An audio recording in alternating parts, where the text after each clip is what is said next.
Good evening. My name is Baso. So I'm gonna teach how to do a deadlift in a way that should be a little bit easier for people to understand.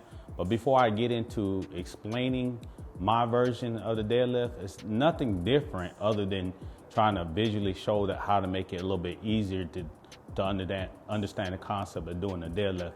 But before I get into that, I just want you to let you know, before you do any of these exercises, make sure you get a doctor's clearance to do any of it before you get into doing the exercise. And then the second part, we'll get into the height.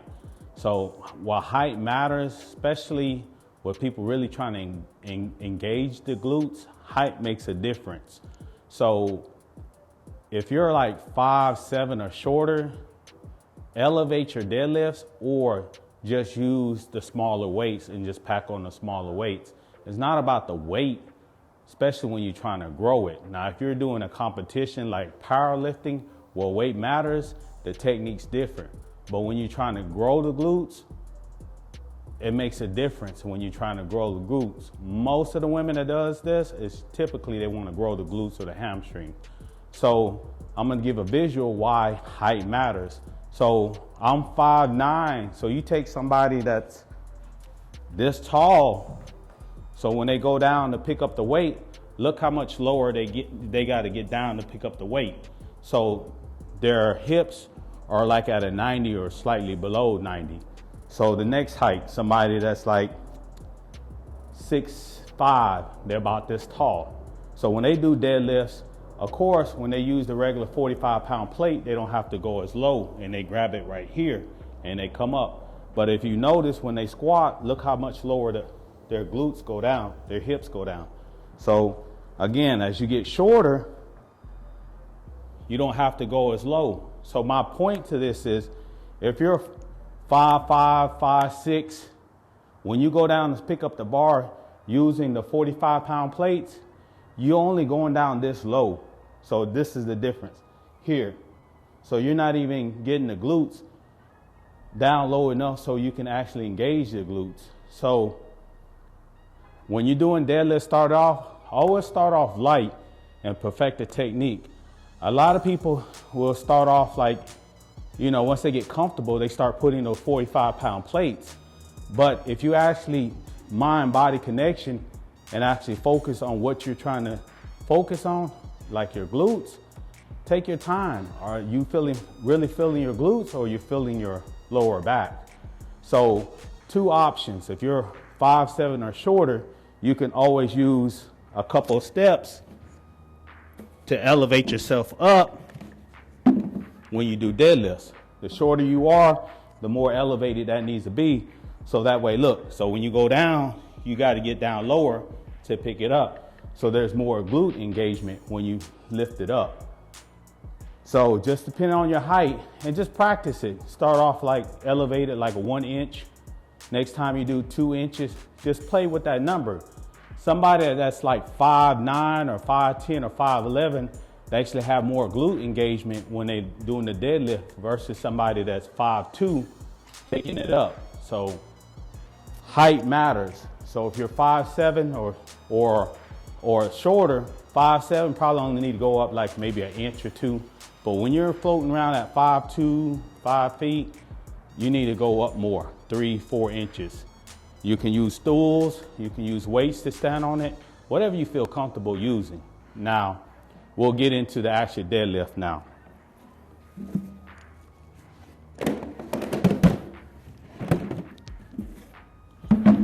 So in this demonstration, if you don't feel comfortable by elevating, use the 25-pound plates. See how much, let me grab a 45 and you see the difference in height.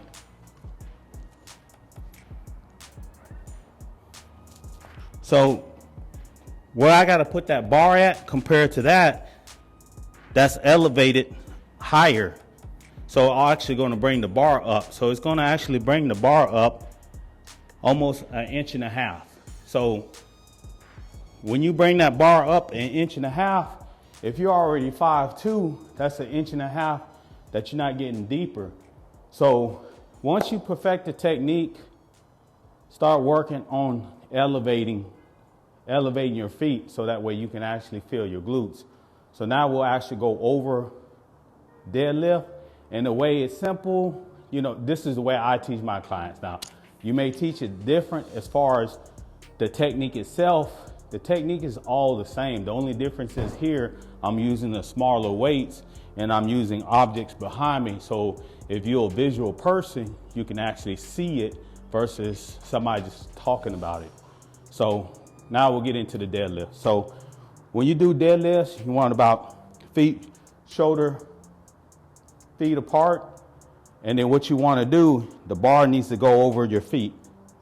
So almost like touching your chin. And then the next thing you do, you want, once you line it up, your hand placement needs to go slightly past your legs. So it's really touching your legs, feel comfortable. So you're going to get down like this.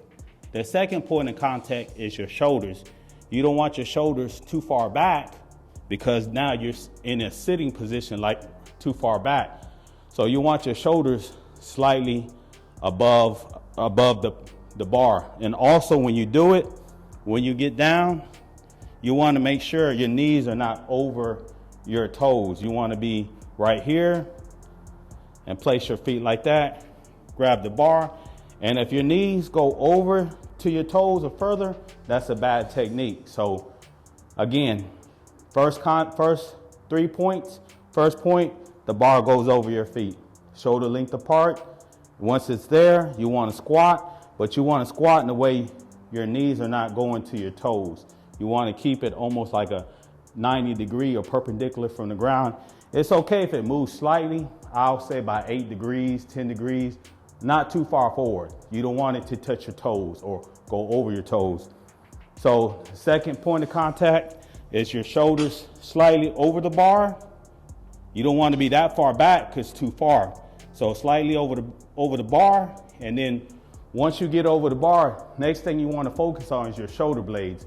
So you want to take the slack out the bar, so you want to pull your shoulder blades back and push it down. The reason you do that, that way you're not engaging your back as much and you're actually taking it away from your lower back. So that's the third point. So I'll go over again. First one, the bar over your feet, shoulder length apart, the bar almost touching your shin. Also, when you go pick it up, don't do knees over toes. So you need to keep your shins almost perpendicular, then grab the bar and then shoulder slightly over the bar, shoulder blades back, and then drop it down and then lift. And when you lift, keep the bar close to your leg. And then when you set it down, you want to set it down the same process of what you pick it up. So the easiest way for me to tell you is picture yourself trying to sit back on that. So when you set it down, keep the bar along your body. So look. See? What you don't want to do is as you go up in weight or you start to fatigue, a lot of times you'll use your lower back. So this is the technique you don't want to do. So you want to lift it, shoulder blades back, drop it down, knees back, lift. What happens is, as it starts to get heavy, people start to do it. Yes, you'll start to go down, then this is it. The problem with that is as you go up in weight, your lower back will be the first thing to go out. So I know a lot of people wear weight belts. You really need to perfect the technique before you use a weight belt. And the only way with that is stay light. Stay light, perfect the technique, and always record yourself. Record yourself from the side, a profile. And no matter how long it takes, record every session and do a few reps. And then after that, keep critiquing it. Once you got it down pat, then increase the weight.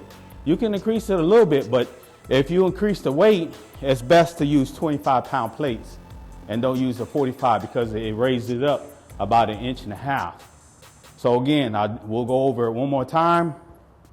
So the reason I did this, so you can picture yourself sitting down. So when you set it down, it's like this. So in this next video, I'll actually do that so that way you can visually see it. So the bar over my feet, shoulder length apart.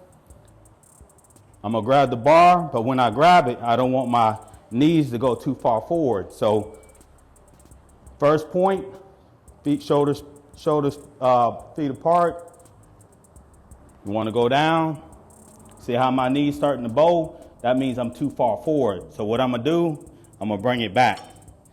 Grab the bar, shoulder blades down, back and down, and then I'm gonna lift it up. And here we go. And don't do the overextension. And when you come up, keep your knees slightly bent, legs tight. Don't lock your knees. That's a bad technique to practice. So your knees slightly loose. And then when you go back down, same reverse process. So I'm trying to sit back down. Boom. If you practice that, your back won't be the first thing that goes out after 2 or 3 sets. So I'll demonstrate it all the way through, no talking, so you can see it. I should do like 5 reps. And the key to this, I'm not slamming it, I'm not dropping it.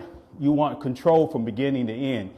If you drop it in between a rep, to me, you're shortchanging yourself. So I'm doing 5 reps. If I drop it once I get it up, that's a half a rep that you shortchange yourself. So add up all the half reps throughout the day, throughout the week, throughout the month. You shortchange yourself maybe 20 hours in a couple months. That's 20 hours that you can't get back. So I always teach all my clients, follow all the way through from beginning to end. Don't shortcut anything. If you're going to do this, make it count. Make it worth. So I'll do 5 reps. Again, I'm 5'9", so this will be a short for me, but I have more glute engagement because I got to get down. So shoulder length apart. I'm gonna do 5 reps. No talking on this one.